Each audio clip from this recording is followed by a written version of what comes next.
Hello, and welcome to another edition of the Coach and Benway podcast. This is the weekly Bile for November 10th, 2018. And boy, oh boy, did we have a week. Dr. Benway, how's it going? I'm ready for part two. Because we basically had this was a two-episoder, right? The previous episode was called The Midterm Hangover, and here's the one where we're going to talk about the other things that happened in the news, quite apart from the midterm elections and some of the fallout of the midterm elections. So, Benway, why don't you kick it off with the first thing that's going on? Well, I guess the first thing that's going on is all of a sudden you give the Democrats enough time, they'll find more votes to count. Oh yeah, particularly in Florida and Arizona, but Florida is getting more of the attention. Especially my two favorite counties in all of Florida, Broward County and Palm Beach County. Yeah. Both so-called Democratic strongholds. Lo and behold, oh my God, I just happened to find this box of 80,000 votes. Yeah. In the back of my school polling. I don't know, but could be. I don't know where they came from, but we got to count all the votes. People who pay attention to Florida politics know that those two counties are incredibly suspect when it comes to this matter. They're always the last counties to report. They always seem to just happen to find something for you, and it always seems to be in one side's favor over the other. Yeah, they're basically the Cook County of the 21st century. You just wait around for the election, and they'll give you the votes you need for victory if you're a Democrat. Why is it that the Democrats always steal elections? Because it's never the Republicans. It's always the Dems. The Dems are always the ones who have like this machine somewhere in some county across the United States, in some important state, where they can just manufacture the necessary votes. I just don't get it. But anyway, well, I think each side has their strategy for pushing the votes to their side or the other. For the Democrats, their strategy invariably involves getting more and more votes. And this will involve, I happened to discover this box of ballots that just happened to be in the back of my car. The fact that they all look like they were written in my handwriting, never you pay attention to that. Yeah. The Republican strategy is the opposite. It's to generally keep people from voting that they don't want to. So this is either ensuring, that people with criminal past don't vote. Poor people don't vote, ballot suppression. That's the kind of two strategies that are generally at play.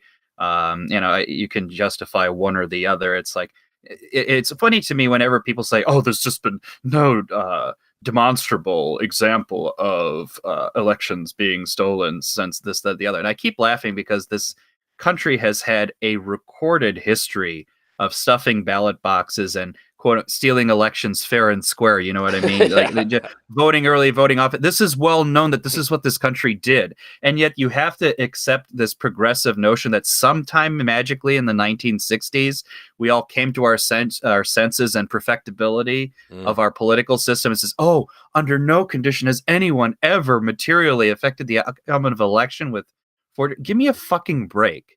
Yeah, I don't get it because, I come from Chile, right? And in Chile, I'll explain very briefly the voting mechanism. It's incredibly strict, okay? Any election that's going on in Chile and a lot of other Latin American countries are on the up and up because this is Chile and this is the experience I saw, okay? You show up at your election polling station, right? Now, you're assigned. Everybody has a ID card, a national ID card, and a national ID number. You have to carry it with you to the election, of course. Now, you show up at your polling station. You look at a list of names, and it's not even names. It's just a range of numbers for your ID and tells you which room to go to, because usually this takes place in a school. And you go to that room, and in that room, there's going to be a long table with representatives of all of the major parties, usually like 5, okay? And then there's going to be what's called the chief of the table, okay? And the chief of the table has this stack of votes and a big book. Okay. Now the stack of votes, it's a paper with a little coupon attached to it, that you can break off, like on stamps, it's that you can rip off. And see, on that little coupon is a serial number. Okay. And so what happens is that your ID, your number ID, is correlated to the serial number of the vote. Okay. So they give you the paper ballot. They write down your ID number. They write down the serial number of your vote. You take the piece of paper with the little coupon, and you go over to a little station, a little polling place with where they have a pencil, and you just simply vote for the person. And the way you vote is there is a horizontal line for all of the candidates, and the candidates you want, you simply put a vertical line, right? And then you fold it up as per instruction. And if you don't know how to fold it up, they actually show you how to fold it up because you're supposed to fold it in a specific way. You take it back to the table, and they take your vote, they pull off the coupon, and then they put your ballot into a glass box. Well, that's actually acrylic plastic box, right? And so everybody can see all the votes as they accumulate, right? And the little coupon with the serial number, they paste it in that book right next to your name, okay? So that proves that, oh, and they also make you put your thumbprint right next to it. It sounds like a long process as I explain it to you, but because of this process, number one, there is no way to figure out who voted for who. Because once the coupon is torn from the ballot, and the ballot, of course, is sealed, you have no idea. It's just in the box, right? Every person who voted is correlated to an individual vote, okay? So there's simply no way to cheat the system. And this is what's interesting. I've noticed that these kinds of very strict systems happen in countries where there is very little social trust, i.e. there is a great deal of mistrust that somebody or other is trying to fuck the system and stuff the ballots.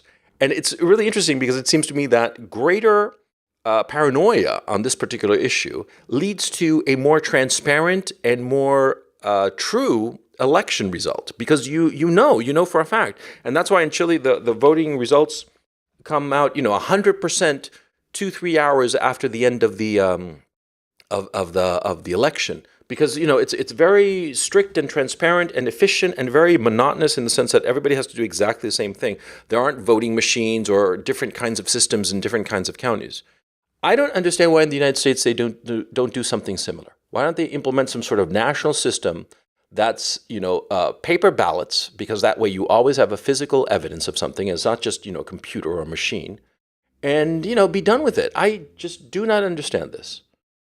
Well, it's because the election boards are not run nationally. They're run state by state and often county by county. Each has the ability to set their own rules. And I'm willing to bet that you're never going to get them to all agree on anything, in part because there is political motivation to prefer one type of balloting over the other. Your guess as to why they want that, I'll leave to your imagination. Yeah, I think what's interesting, what's particularly interesting about Broward County, like I said, it's a known quantity.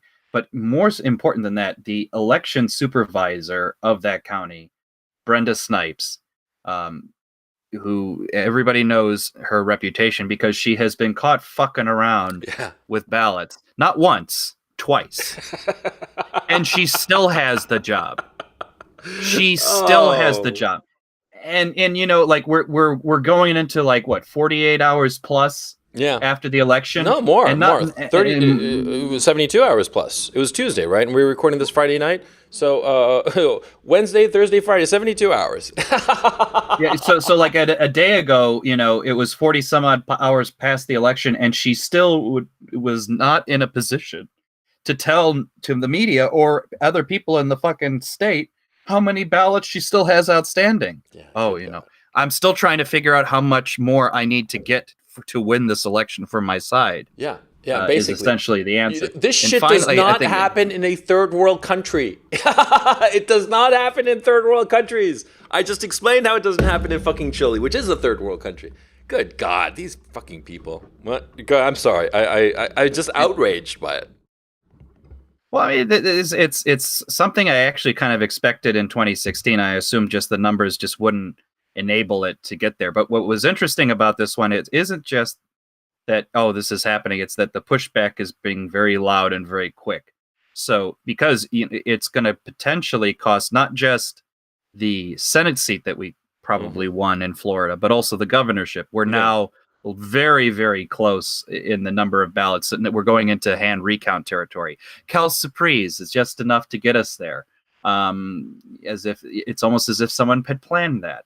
But needless to say, the Republicans in Florida, including of all people, our little Marco Rubio, has said flat out, this is bullshit what's going on, and has been tweeting constantly a big thread about this. And then the president picked it up and said, "You're not going to fucking steal this election. We'll basically send more lawyers down there than you know what to do with." Yeah, yeah. I think it's going to be resolved by judiciary. I think eventually they're going to take it to the courts, and I think that Broward County votes in particular, they're going to have to invalidate them because it's too much. It's too many votes that just magically appeared, and it doesn't make any sense. It might make sense if it's like 3-2, but not 9-10. That 9-1 rather. It doesn't make any sense. It doesn't make any sense when it's that egregious. That 50,000 vote majority that the Republicans had. I forget in which of the two races. It keeps getting eroded, and all of the erosion comes only from one county. It does just no. Come on. Don't shit a shitter. You know what I'm saying? Well, I mean, it was like the judiciary in I forget. I think it's Florida. I don't think it's a national or federal judiciary, but they basically gave a summary opinion in favor of the Republicans, saying, "No, you have the right now to inspect what the fuck's going on, and it could very well lead to no. You're stopping all the counties. We're approaching." Invalid vote territory, and we're probably going to exclude the fact that the senator from Florida, Marco Rubio, and the president of the United States are both tweeting about this thing. Yeah, tweets don't carry any kind of legal weight, obviously, but it's enough to point to the attention. And so the fact that this is going to be resolved in terms of the law enforcement, I think is a really interesting thing. And what's interesting is who the U.S. Attorney General is going to be during that whole proceeding. Matthew Whitaker, the replacement of Jeff Sessions. I want to turn to this first because we actually had another topic that was going to talk first, but I want to pivot over to Whitaker because I'm realizing he's going to be the guy who's going to be handling this thing. Now, Jeff Sessions, as everybody knows, resigned, quote unquote, got fired. And, there are a lot of people who are being bandied about as potential replacement. But the interim replacement is a guy called Matthew Whitaker. Now, Matthew Whitaker is this jacked guy. He's like 6'3", 6'4", right? Bald. He works out on his Twitter. He has this shot of himself lifting like God knows how many, like weights, right? He's like this huge guy. He is a hardcore Trump loyalist. He is hardcore right. You could argue that he is almost alt, okay? He's almost going there, right? And apparently from his social media, he's on top of a lot of things. He knows about Gamergate. He knows about all kinds of stuff that our people, our crowd, you who are listening to us, you care about. Well, this guy seems to know about this shit and is on our side of those particular issues. He's going to be the interim attorney general. The reason he's going to be the interim attorney general was that he was the the chief of staff of Jeff Sessions. Now, here is the key issue that I find really funny. Because of this breakdown in the election, this purple pudding that we got, right? Because it's not red, it's not blue, it's just this purple mush. The purple pudding is going to make it so that nobody's going to be able to decide on the new attorney general for many, many months. And in those many, many months, Matthew Whitaker is going to, he's going to have the run of the candy store, if you will. He'll be able to do whatever the fuck he wants. And here's the key issue. He has no business in the whole Russia investigation. So he is directly supervising the Robert Mueller investigation. So it's going to be a beautiful thing. A few things here to why everybody's on the Democratic side is freaking out about this. One, ordinarily one would pass the role of acting attorney general from the exiting attorney general to the deputy attorney general. In this case, would have been Ron Rosenberg or Rosenstein. But the issue, obviously, as we all know, is Rosenstein has been in the media as being, shall we say, willing to wear a wire to expose President Trump. His accusations against his character are sufficient enough to where it seems reasonable that you would bypass him. So Trump went to basically the chief of staff as the acting attorney general. Now, the Democrats are freaking out about this in part because, yes, they know that he's probably going to be watching like a hawk the Mueller investigation. He's publicly said in the past he doesn't believe there's any collusion there. He also, I think, had said, I can't confirm this though, but that like the way that you could deal with the Mueller investigation is to not disband it, but basically just drop its budgeting down to zero and then bring them to a halt. Yeah. So that they're pissed about that. So they're demanding that he has to recuse himself and this, that, and the other. He has no business recusing himself. It was already kind of spurious that Sessions had to recuse himself on this matter. So they want that. The other thing the argument that they're trying to make is that, well, this is a substantial enough role. He should be validated by the Senate. I think the Washington Post is running an article or an opinion piece that, quote, there is no way this man should be running the Justice Department.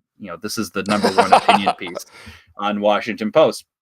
And the funny argument they're making is like, oh, it's substantial enough. He needs to be subject to Senate review and basically approval of the appointment.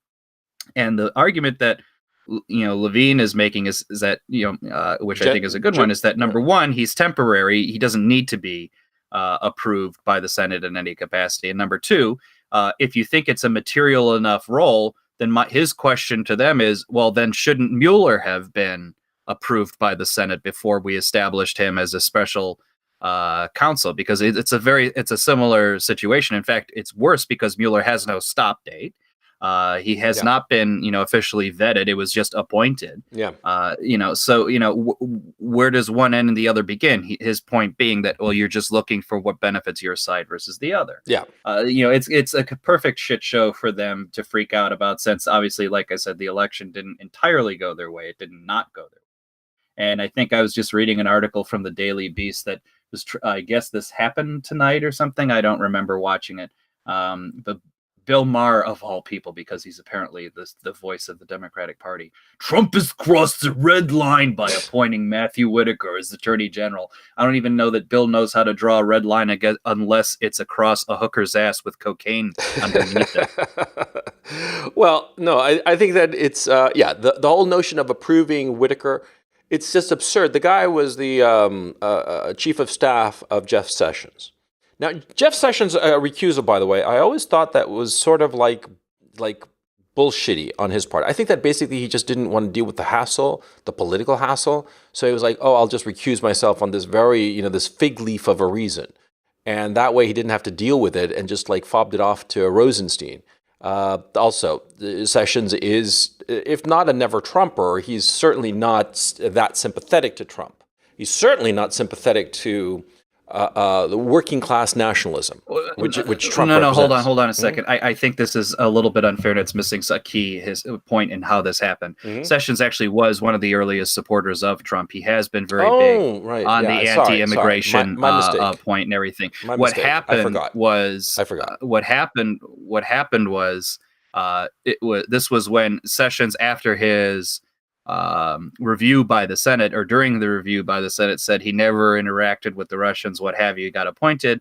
And then someone was looking through and found that, he had a dinner date with a Russian during the either the campaign or during the interim period, and they were freaking out about that, and they were going to attack him, and people thought that Trump might cuck and send Sessions out. It was around this time that Sessions says, I'm not leaving, I'm not resigning, but I'll recuse himself. So basically, they had a blade over his head. Rosenstein, in typical fashion, said, "You might recuse yourself, maybe," and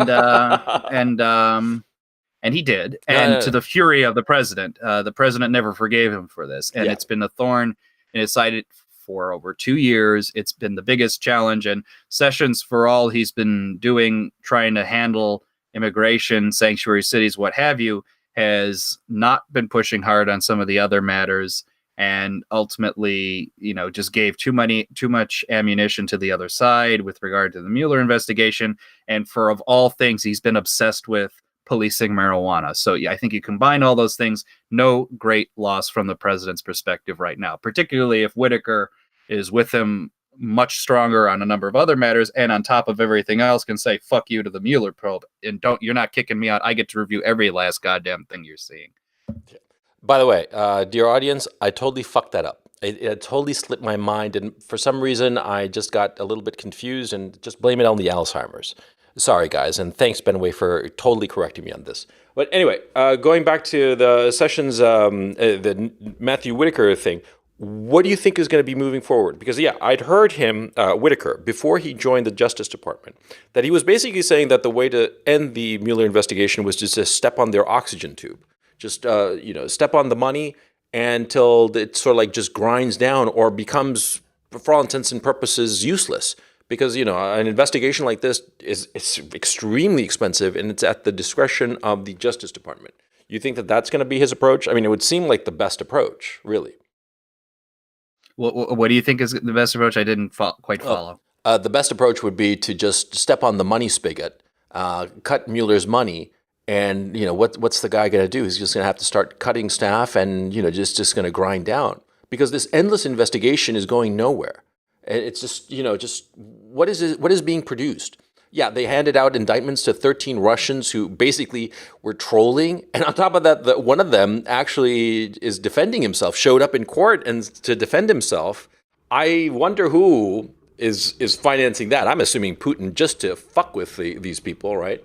But anyway, they're not really doing anything. They have not gotten any kind of smoking gun. They haven't gotten any serious indictment except, what's that name? Papadopoulos, whatever his name is, and I'm not even clear as to what he was indicted for. I mean, it just seems like it's just a big old gas bag. Well, everybody who has been indicted for process crimes outside of the Russians. You said one thing during an interview, but it was really something else. You're a motherfucker. We're going to take you to prison. That's basically was the Manafort situation. Plus, things that he was doing independent of the president, like, advocating on behalf of Ukraine. And it was funny how people use that as example. See, foreign meddling, collusion there. Actually, if you look at what he was advocating on behalf of internationally, it was for the Ukraine against Russia and in favor of the meddling in Ukrainian politics. In other words, what the left-wing establishment would prefer us to be doing. Yeah, exactly. So it's all a fucking farce. As to whether or not they're going to control the spigot of money and that's how they're going to be to manage it, could be. I think at this point, more than anything else, Trump just wants someone who's actually paying attention to know what the fuck is going on. Since Session has recused himself, and it's been like a black hole for the president. He doesn't know what's going on. It's something of a surprise. Well, I think at this point, that's no longer a surprise since Whitaker says, "I get to see everything, motherfucker." Now, do you happen to remember how the confirmation process for an AG goes? I think it's. I don't remember exactly. I think the full Senate has to vote, but like the judicial appointment, there is a committee that's going to review, and they'll grandstand and ask their stupid questions. Yeah. And then it gets passed to the full Senate to vote. Okay, so what we can expect is the following: the new Congress is going to be seated in January 20th, I believe, right? And so that nothing's going to happen between now and January. And then that confirmation process, they'll float a name out there and they'll start the investigation and wind it up. I mean, maybe they'll start the FBI investigation now, and by the time the new Congress is seated, they'll hit the ground running insofar as the confirmation of the next Attorney General. Now, the Republicans are going to have at least 53 votes, if not 54 votes, in the Senate, depending on if the Democrats successfully steal the Florida Senate seat, right? So that'll mean that the Republicans will get whomever they really want, right? So we won't see a new Attorney General until at least mid-February. I mean, I would guess that that's like the earliest this will happen. So we'll have what's left of November, December, January, and let's say all of February. So we basically have like 3.5 months. Now, the key issue with Whitaker is that since he's the chief of staff, he knows what's going on. He knows what's going on in the whole Justice Department right at that second. And I would think that he would have started making moves that are pro-Trump, pro-Republican, pro-right-wing from the second Session left the door. I mean, and he knows which levers to push, as opposed to somebody who's new, some new Attorney General, who's going to take a few months to find his feet and figure out what's going on. So I think that insofar as the Justice Department is concerned, these next few months, these next 4 months, are going to be really interesting, because the Justice Department, precisely because this guy is so up to speed, is going to be able to do so many things, probably be much more effective than Sessions himself. And here's an interesting question. Suppose they float somebody out there, and this nominee blows up for whatever reason. Do you think that possibly Matthew Whitaker remains as the Attorney General? Or do you think also Well, that, a follow-up question to that and a possibility, do you think that maybe Trump decides to just simply stretch out the search for a new Attorney General and have Whitaker in the job, as long as possible? Instead of 4 months, just stretch out the process, and it's easy to stretch it out if you want to. Stretch it out into 6 months, 9 months, a year. You see what I'm saying? Well, he can do a lot of things. He could ultimately decide that Whitaker's his guy and put him through the process. The other matter is, to your point, he can keep him on as the temporary guy, and if the new Congress continues to grandstand and drag this out, I mean, Whitaker is effectively the Attorney General for the time being. Yeah. And as long as he wants. So he can do whatever he really wants on that matter. I'm not particularly worried about it too much. I think what's interesting is the Democrats will no doubt try to push something along the lines of, oh, we're going to try and push legislation so Mueller can't be fired, even though that would be unconstitutional. Yeah. And a variety of other things. And, and it's funny that they always keep playing the extremist language, like Chuck Schumer gets up in his shaky way and says, this is a constitutional crisis. And all I know. other kind of... What the fuck is that all about? It's a constitutional crisis when it doesn't go my way, don't you see? Yeah.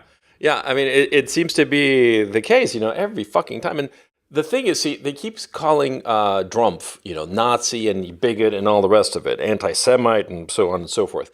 And see, where's the smoking gun? Where's the video? Where's the audio? Yeah, he said grab him by the pussy. Okay, so he's a sexist pig. Fine. He's a sexist pig. But where's all the other stuff? There's nothing. That's the thing. And I'm figuring that by 2020, if they keep on going the way that they're going, the Democrats are going to get BTFO'd. I mean, because there's nothing there. But anyway. Moving on from the Jeff Sessions whole thing, let's go on to the Tucker Carlson house being mobbed. Jesus fucking Christ. I thought that was fucking low. We mentioned this in the earlier episode because it was happening at the time. To me, like I had said at the time, because it was before the media had any chance to react to it. I say, let's see how this plays out.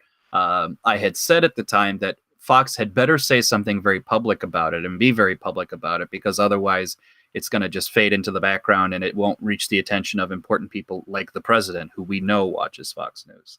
Well, they did cover it. Tucker made it very clear what was going on. Apparently his wife was at home in the kitchen, either waiting to make dinner or waiting to go out to dinner. And all of a sudden she hears the loud clamoring and banging at the door. She thought it was effectively a home invasion. Had to basically hide in the pantry until this all settled down. They actually did smash his door and a number of other things. So you had that element. Fortunately, Fox News made publicly what was going on in detail. And in addition to that, the next thing I said is, let's see what all the other media says about this. Some people, especially at CNN, I must admit, were smart enough to know that they couldn't outright say anything stupid about it, but they were as lukewarm about it as possible. I remember like Oliver Darcy, I think, the guy who's the social media focused member, the one who's always trying to get Alex Jones kicked off the internet because he accosted me in the hallway and said I'm a stupid. He said, this isn't really good to hit journalists at home. It's like not cool, guys. Like that was about the extent of it. The worst perpetrator, and this is a fun story, was is it Matthew Iglesias, the economist, I put that in scare quotes, writer for Vox, amongst other places. He used to work at Slate, I remember. But he's working primarily at Vox, and he had a whole series of tweets, effectively to the extent of, well, I understand where this is coming from. I mean, Tucker actually makes a lot of Americans live in fear, and through his approval of basically genocide against minorities. And he says, technically, I understand this is probably a bad idea, but I have no sympathy for Tucker's wife and what she's going through. It just doesn't stack up against the pain Tucker causes. Yeah. Literally, they chanted in front of this woman's house, we know where you sleep at night. Yeah. And, you're getting out of this community. It was a threat. Yeah. It was an organized, vicious threat. Fox News covered those tweets as well. The following night, it says, this is the reaction you're getting from the media. immediately after that Fox News coverage, as I was chatting to a few people through Twitter live when it was happening, he cut off not just those tweets, but all tweets on his account. It's as if he never tweeted. Yeah. So someone at Fox probably told him, "Look, motherfucker, you're making us look bad. Fix it." And this is how he fixed it. Yeah, but I think what's interesting is that though he was the face of this, I think that most people on the left, most people in journalism, think the same thing. Now that is we got a serious problem if we have most journalists thinking the same thing, because they're having a complete meltdown over Jim Acosta losing his credentials to the White House. Big fucking deal, right? It's just an administrative move. It doesn't mean anything. And all the other press people can go as much as they want to, okay? It's just Acosta. It's just one guy. Who cares, right? They're having a freak out over Jim Acosta. But Tucker Carlson's his family was harassed to the point that it would have been reasonable if she'd had a shotgun or something to go out there and start blazing away, because it looked like a fucking invasion. I mean, their video made it seem all they needed was fucking pitchforks, for crying out loud. It looked like they were going there to lynch this guy's family.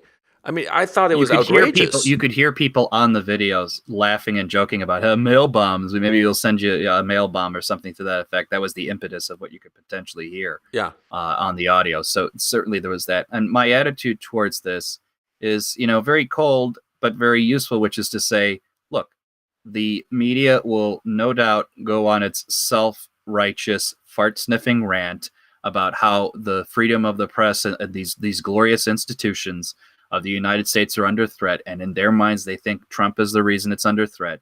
Yet this, mob mentality from the likes, against Tucker Carlson's family, we can't be bothered to spend most of our time thinking about that. We have to figure out whether or not Paul Joseph Watson sped up the video of Jim Acosta, resisting to give up the microphone in order to prove whatever. I mean, it is the very absurd situation, but it also makes sense. They have the media collectively, whether it's top down or just organic, has their attitude as to what matters, and they will ignore facts to the contrary or ignore where their profession is really getting squeezed. So this is why you just don't take them seriously. It's politically motivated, treated as such. It is not objective fact.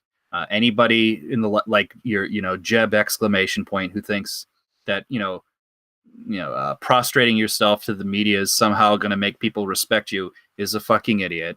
That's why he only got 3% of the primary vote, if that. Keep that in mind. Don't trust anything they say. You have no reason to trust anything they say. Yeah, and I think that, insofar as Tucker Carlson, I think that if this must have blackpilled the ever-living shit out of him. I haven't been able to see it. I mean, being in Ukraine, I can't see U.S. news, right? Or it's not easy to come by it. So I haven't seen his reaction to this. Have you? And what was it? He hasn't been on television to talk about it, as far as I know. He was on the phone with people on Fox News talking about it. I'm sure he's staying home to keep an eye on the family. He basically said, "Look, I tend to be like a reasonable person about these things, but it's at that point where I don't feel comfortable letting my kids stay home alone in the house anymore. I feel like some sort of security protection has to be there." And he goes through the various reasonable attitudes that you would take in response to this, because it was basically an assault on the family. I mean, frankly, if something had actually happened to his family, I could easily imagine Tucker Carlson becoming like Paul Kersey in Death Wish. I mean, that level of kind of breakdown that would come from that. I mean, who could blame him? Yeah, I don't think anybody. Look, I think that the guy said that he was going to take a few days off to straighten out his head, and I think also it's a smart thing because of the anger and impotence that he must be feeling. Okay, because he was not there because he was probably off at work. Because the kind of job that he has is it's a 14-hour days kind of job, right? And so probably also as a parent myself, I would guess, and this is just strict speculation on my part, that a job like that entails a lot of time spent at the job, right? And because of that, it's a lot of time not spent with the family. And so the feeling that your family was for all intents and purposes, assaulted, and you weren't around, that must weigh on the guy very, very heavily. I mean, the guilt of that, and that guilt will manifest itself as anger. Quite apart from the fact that of how much he fears for the safety of his own family. Now, I would guess that he's going to go, not quite 1488, but fucking close. I mean, he's going to go black-pilled. And I think that it's going to get a lot more contentious. He's going to be a lot more going after Antifa and just really showing them. Now, he's a smart customer, quick on his feet. He's just a terrific journalist. So a guy like that who's just really realized these fuckers, these people on the left, it's unconscionable. And I think also, see, Tucker Carlson has always had a very chummy relationship with the Washington press establishment, even though everybody knows that he's on the right and what have you. He was always like, they're almost like their pet Republican. I think that this is like the final straw for him, especially the lukewarm response of the mainstream established media, because I don't think that the press has really come out here and disavowed this whole thing. I'm talking New York Times, Washington Post, and he has relationships with all those people. He knows them. He's part of that crowd. I mean, socially at least, if not politically.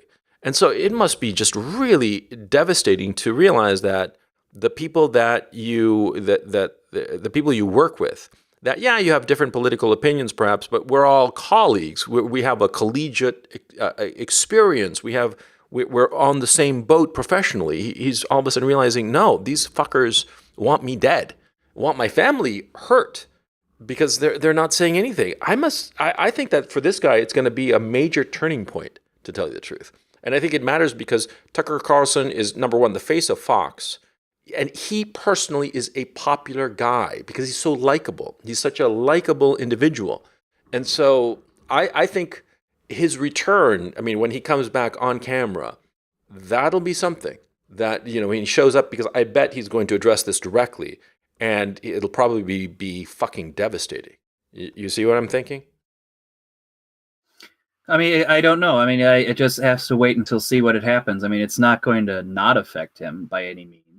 I think the other little detail around this that I'm kind of curious about is, and I think others have noticed it. So that, remember last year and change ago, there was that basically the weirdly gay professor at John Jay University that, like Mike Isaacson, the one who was always like, oh, fucking pigs, and I really feel happy that they die. Tucker, basically brought him on the show more or less to show how much of an idiot he is. And apparently there's a chance that he's vaguely connected to the Smash Racism DC organization. Vaguely. He says officially no. Like, he says, I haven't worked with Smash Racism DC in 3 years, but support their actions. Thanks for playing. This was his most recent pin. Oh, tweet. What a dickhead. And he was saying, like, Tucker Carlson, this is his quote regarding Tucker. Blue, my family can't be safe while I advocate for the bloodthirsty separation of thousands of families at the border. Why I can't leave my kids at home while I callously brush off the murder of another black child at the hands of the police. Tucker Carlson's home is incredibly not on fire, so someone is practicing restraint. So this pretty much, if it isn't, working with Smash Racism DC, you can certainly tell the extent to which people think this guy, or at least people beyond that organization within the far left, basically approve of it. I would certainly love to see someone smash Mike Isaacson's face into the pavement, but I know I'm a good Christian person, so I'll simply not respond to it while it happens. What a fucking cocksucker. Damn, man. I mean, like, okay, like, look, it's sort of like, not only it adds to the point I made, but I think also the following, that it's just going to start radicalizing normies towards our side. I think a lot more normies, I mean, anybody reasonable who's just watching this from the outside is going to be saying, what the fuck? Because these are policy differences, and you are saying that it's okay to go and, for all intents and purposes, assault a family of a journalist who is just, does not believe hook, line, and sinker, the policy option of an opposing party. That's what we're talking about. We're talking about fucking policy, and you're willing to harass and intimidate a suburban family who didn't do anything.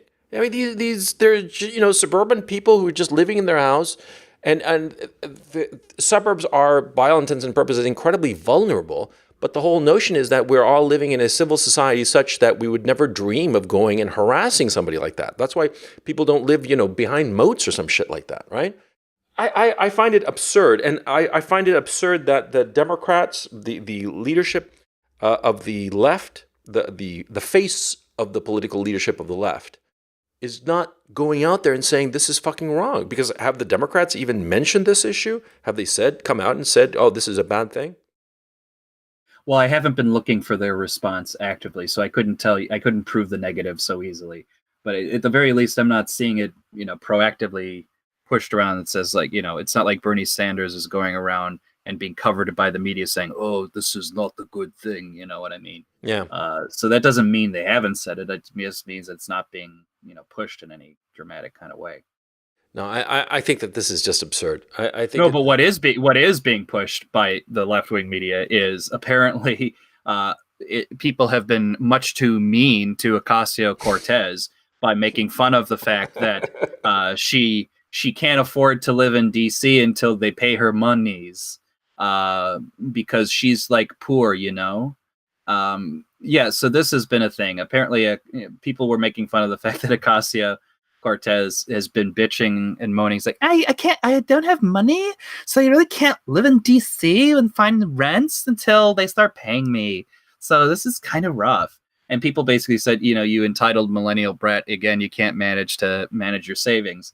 But of course, the left-wing media turn around and says, this just shows you how the Republicans don't care about working class people. and what's funny about this one, I'm like, if there was any time when that argument was going to fall flat, it's now. The Democrat Party has been and will continue to be a corporatist party. The only party that's making very strong moves to a working class supporting party is, frankly, the Republicans, particularly the middle America working class. Ocasio-Cortez, if she's working class by either choice or by fuck up. Yeah. We all know she came from a very wealthy suburb of New York. I believe the same wealthy suburb you grew up in. Yeah. Certainly nothing to sneer at. She went to, Boston University. There's no reason she had to be working as a barmaid, which is what she was doing. It's a manifestation of her own fuck up. But she's turning around and saying things like, thanks for the support, everybody. It's like, however, it's been very revealing to see how gleefully Fox News hosts crack jokes about working class people. It reveals what they actually think about us. And you can just imagine her eyes circling within her head, ready to pop out. The Sampaku eyes, yeah. The Sampaku eyes. I mean, cry me a fucking river. I do not see her as working class anything. I see her as barely a human being to start with. Yeah. There's nothing particularly impressive about her, except that, her district is, apparently just very interested in having a Sampakuide representative. Yeah. And wouldn't it be cool? I am not ashamed of making fun of her for that. I will continue to be making fun of her for everything she does because she's so goddamn funny. Yeah. And, the day she's working class is the day I'm the emperor of Japan. Yeah. Yeah. Here's a key issue. See, I understand that she's a young woman. She's 28, 29, I think, right? And that she might not have a capital buffer. I mean, the fact of the matter is she was a bartender or whatever for a while. She was sort of like a fuck up for a while. But that's perfectly fine. It's understandable. And the fact that she's young means that she hasn't accumulated that much capital. And also, do keep in mind that the life that she's been living over the last year or so, it's been on campaign funds. And it's perfectly justified for her to go to hotels and this and that, using campaign funds. But you can't use those campaign funds for personal use. And the fact that she's been running, probably the rent of her actual home or whatever, she's had to pay out of her own pocket or whatever minuscule savings she has. So all of a sudden, the move from New York to Washington is extremely expensive for somebody in her circumstances, and she doesn't have the wherewithal to pay for it. I understand that. And I understand also that it would be a very simple thing for her to get in touch with the DNC, the Democratic National Committee, and say, "Look, I have this problem. I know it's really embarrassing, but I don't want to go public with it. Can you guys arrange for me to do like some speaking gigs so I can scrape together some cash so I can make this move? Because it's, I don't want to go out and beg for money, basically." But no, instead of doing that, she went out and begged for money, which is just she's using it for political. Yeah. Well, that's the issue. That's the issue. It isn't that, like, there are ways to deal with the matter exactly as you said, which is basically, is there work I could do to basically get some extra money to fund this? That's what an adult does. Yeah. What a child does. And that's the issue. It isn't that she, her lack of money by virtue of being at her certain age in and of itself, no sin. Isn't the issue. There's stories you can come up with to understand that. In my mind, the reason she is in that position and is publicly asking for money is representative of her lack of understanding of how to manage her life to a certain extent. Yeah. And what makes that egregious is this is someone who is in the chamber of legislative government that is in charge of the purse strings of the country. Yeah. That's why this is funny and scary. Because if she's going to go around and say, someone's going to give me money to do this stuff.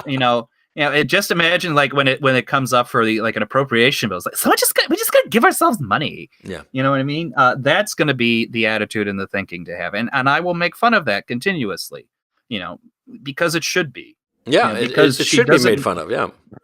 Yeah, she doesn't have. I mean, and this is what's, I think, laughed at much too easily in our country.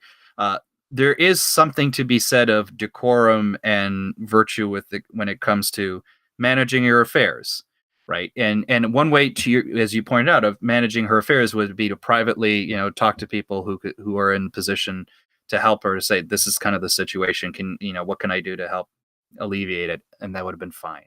The fact that it's all like, oh man, this is so crazy rules. Everything's so expensive. Why don't people give me more money? That just shows you how much of a child she is. And it isn't a job for her to be a child. It's a job for her to represent her district. And if this is representation of her district, well, it's a district of children. By the way, about the Ocasio-Cortez race, I was surprised that Crowley, who was on the ballot, he didn't make a push. He just decided to have a graceful exit. I'm kind of surprised at that, to tell you the truth.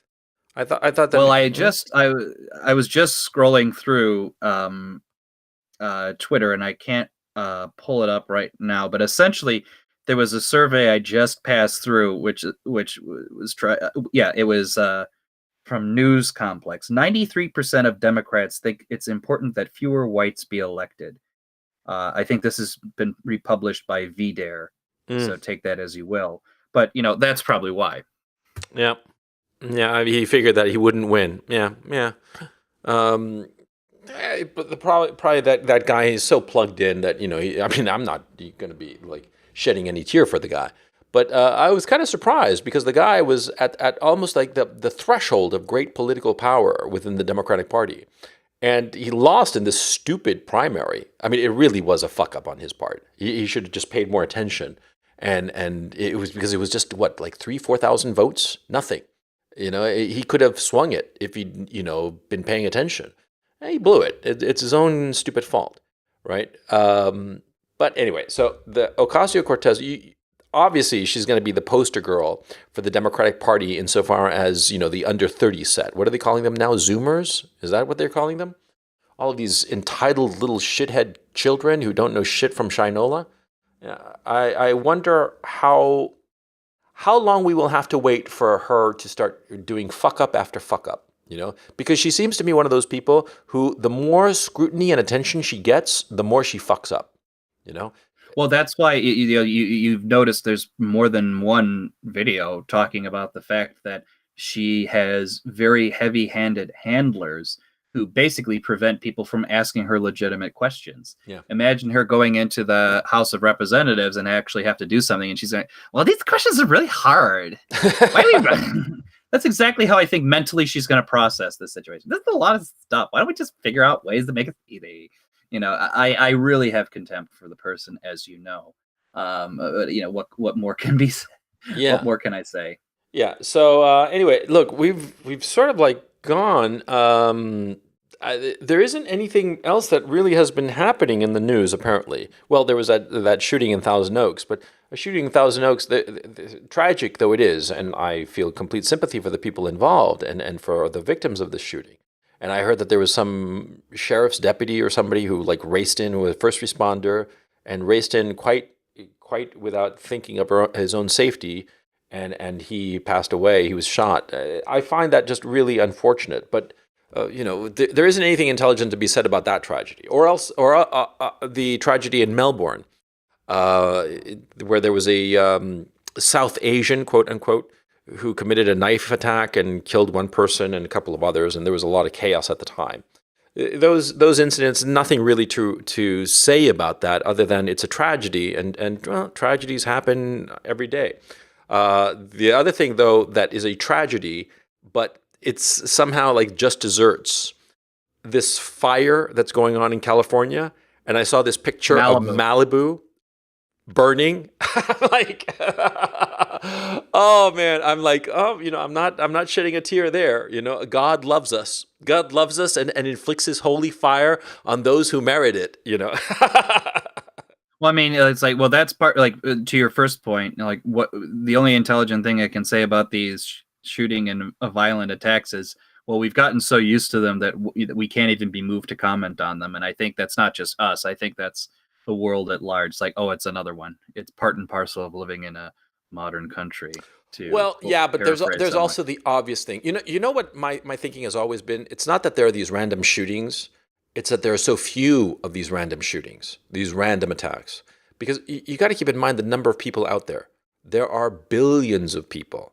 There are what, 7.5, almost 8 billion people on this earth. And the fact that these random attacks and what have you, and knifings and shootings and what have you, they happen relatively rarely. Because you say, oh, they happen like once a month. Okay, fine. They happen once a month or twice a month, maybe. You could argue. Fuck it. You could say that they happen once a week. That is so few attacks compared to the population of just the Western democracies. I mean, the Western democracies, you're talking Europe, North America, Australia, New Zealand, right? Those are the Western democracies. And that's what? Roughly 700 million people. Between Europe has what? 350 million. And North America has another 350 million. And Australia, New Zealand has, I don't know, 20, 30. I actually don't know with precision, but I would guess it's around that figure. Okay, fine. 750 million people. In 750 million people, we have one attack, per week. One crazy per week. That's 50 people out of 750 million. You have a higher odds of winning the Mega Millions or whatever the fuck. I mean, come on. It's very little. And so I tend to look at these attacks as a tragedy, of course, for the people involved. I'm certainly not disparaging, not minimizing, rather, the pain and suffering that these people endure. But in the scheme of things, it's trivial. Because it really is. Because it's just these random shootings that, yeah. What I find always interesting is that always, always, always, after every one of these shootings, the conspiracy theories pop up. And it's kind of like exhausting. I because my thinking is that all of these conspiracy theories, who's behind it? What do they claim is going on? And these conspiracy theories always fall apart when you start to actually examine them. But these people hold on to this. And that I find interesting, the conspiracy theories, not the shootings in and of themselves, because they're just, they're random. There's nothing to be done about them. But the conspiracy, the belief that, somebody's behind all of this, that there's like some Soros figure or somebody pulling the strings, and these random shootings, somebody's out there doing it. That's the only thing I find interesting, not because I believe any of this shit, but because I'm trying to figure out why there are so many people who need to believe that there is a higher order. And I guess it's just the fear of the randomness of life. Well, need to believe or not, I think it's just the natural tendency of the humans to identify patterns and respond to them accordingly. I think it's the nature of how we're hardwired. We're always going to be that way. Some people will believe it to a larger extent than others. By and large, I think what the conspiracy theory at the most recent shooting was that there was one of the people or a number of the people killed, I don't know, were survivors of the last that shooting in Las Vegas, whatnot, and they said, "Oh, well, what does this mean? There's something behind that." It's like, well, the area that this recent shooting is relative to Las Vegas is actually not very far away. Right. So that in and of itself says it's not an impossible odds that it could be, you could be in both locations at this time. It's not at all. Shit luck. Very shit luck, don't get me wrong. Yeah. But it's not completely beyond the realm of the possible.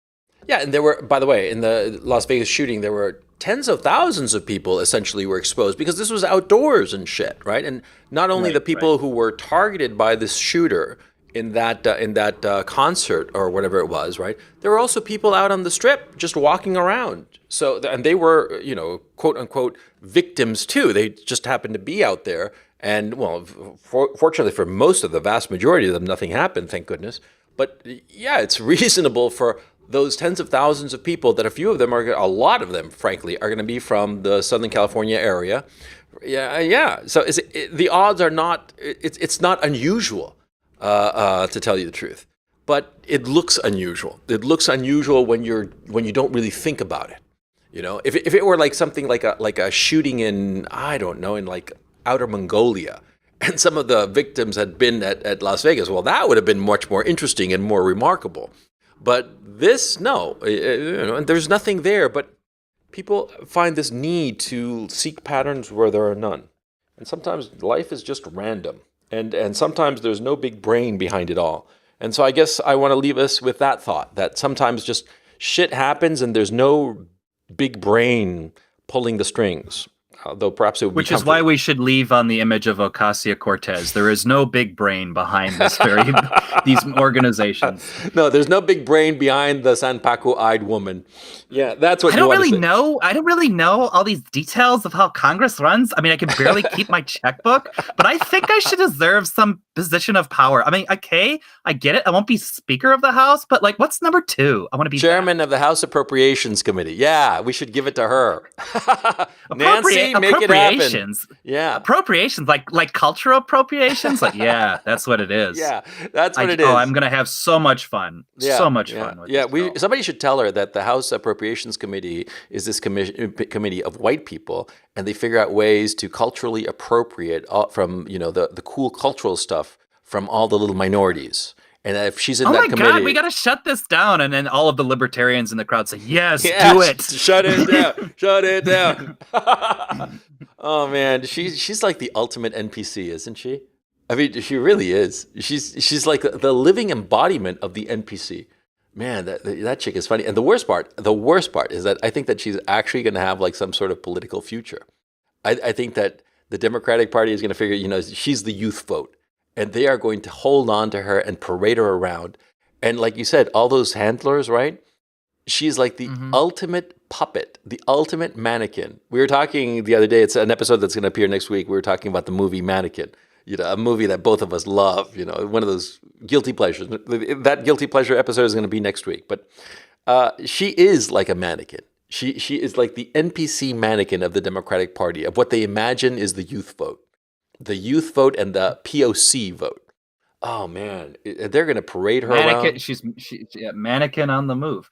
It is funny how a few years ago, all the self-righteousness of the left would have said, "Oh, if idiocracy is becoming real, it's because of all these white people and whatnot." Yeah. The reality of the idiocracy is that, well, no, it's just that the United States is becoming more like other third world countries, of which Ocasio-Cortez is certainly the chairwoman of. At this point, because it's just, I know there are smart women in this world, and she ain't one of them. Oh no. And so on that cheerful note, this has been the Coach and Benway podcast, the weekly Bile episode. Thank you so much for listening to us, and we will catch you next time. Take it easy. Later.